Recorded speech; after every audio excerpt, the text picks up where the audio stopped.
bəzi insanlarda qəzəb hissi zahirdə olur, bəzilərində daxildə olur. Bəli.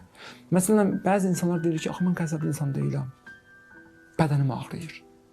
Onda o psixosomatik Daxilə vurur. Daxilə vurur. Özünü bildirmir.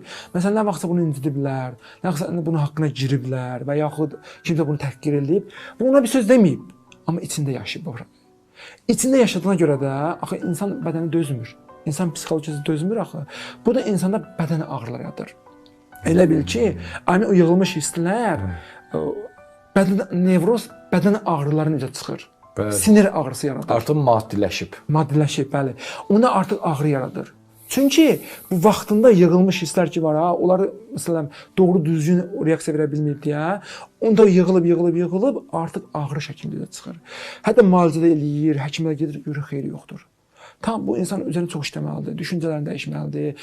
Özündə o qalmış, o yığılmış o hisslər ki var, onları doğru düzgün istiqamət yönəltməlidir ki, bunun o ağrılar yavaş-yavaş zaman keçsin. Amma adım da var, onda zahiridir. Coşur, daşır, sözünü deyir, qışqırır. Anında olsa sakitləşə bilir. Deyir, mən deməsəydim partlayardım. Deyirdi. Düzdür, qəzəblidir, düzdür, narahatdır. Amma ən azından deyir, ürəyin rahatlaşdırır.